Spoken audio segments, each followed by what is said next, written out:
J plus A və ya J minus A fərqi nədir? Yaxud da ki, yuxarı sabit təcillə yeniləşən, aşağı sabit təcillə yavaşayan və yaxud da ki, yuxarı sabit təcillə yavaşayan, aşağı sabit təcillə yavaşayan bu hərəkətlərin fərqi nədir? Biz bunları necə ayırt edirik? Gəlin biz bunu sadəlik olsun deyə lift üzərində hərəkətlə müşahidə edək. Məsəl üçün, bir lift üzərində cisimdir. Cisim mg ağırlıq qüvvəsinə malikdir təbii olaraq və cismin dayağa göstərdiyi bir N reaksiya qüvvəsi var. Biz burada cismin yuxarı qalxdığı hərəkətə baxaq birinci. Yuxarı qalxır. Görək, burada həmçinin çəki necə dəyişir. Yuxarı qalxır. Sabit A təcili ilə yuxarı qalxır. Təcil və sürət eyni istiqamətdə olduqda bu yeniləşən hərəkət olur. Və biz bilirik ki, təcil hansı qüvvə istiqamətindəsə, həmin qüvvə böyüdür. İf əvəzləyici qüvvə də biz bilirik ki, MA-ya bərabərdir. Biz buradan N A istiqamətində olduğuna görə böyükdür. N çıxılsın MJ bərabərdir MA. Əvəzləyici qüvvəni tapırıq. Və N reaksiya qüvvəsi çəkiyə bərabər olduğundan, bir-birlərini tarazlaşdırdığından N-i biz P-yə də bərabər edə bilərik. Burada çəkini də tapa bilərik. P bərabərdir. MJ nemanı bir tərəfə keçirdirik və mötərizi xaricə çıxardıb tapırıq ki, MJ plus A.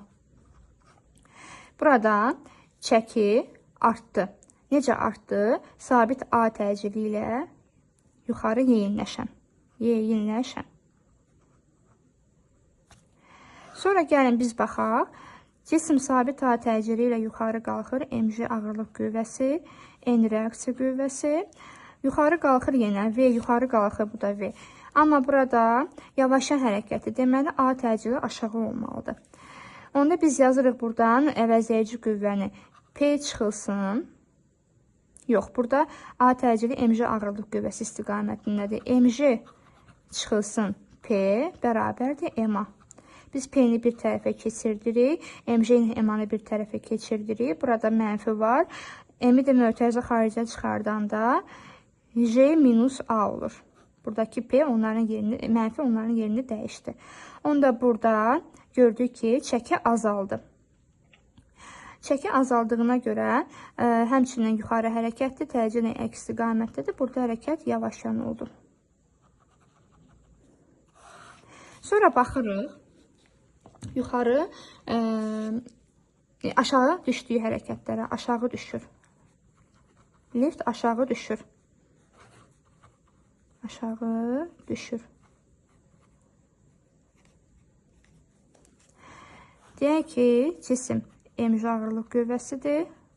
N reaksiya qüvvəsi. Burada artıq V aşağı olur həmişə. Və aşağı düşür. Yeniləşən hərəkətidir. Onun təcili də aşağıdır. Onda biz burada yazırıq ki, mg çıxılsın. N bərabərdir MA. Yaxud da ki, P.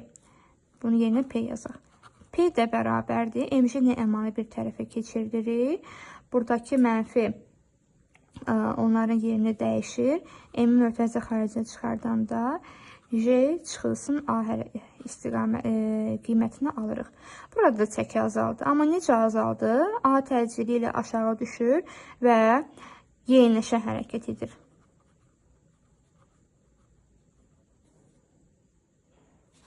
Sonra baxırıq. Cisim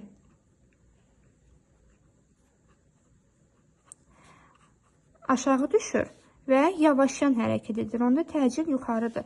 Təcil yuxarı olduğuna görə yazırıq P çıxılsın mg bərabərdir MA.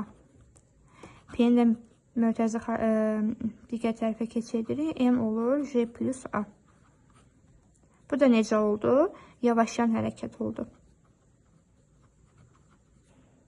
Yəni bir nəticə çıxaraq. Hansı hallarda, hansı hərəkətlərdə bunları necə fərqləndiririk? Deməli, yuxarı yeyinləşən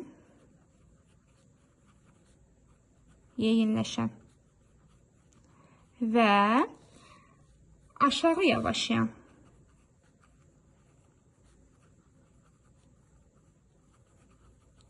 Bu hallarda J plus A. Yəni çəki artır. Sonra yuxarı yavaşlayan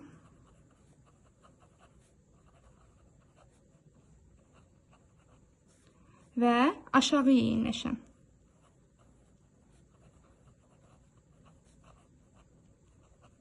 Bu hallarda J minus A.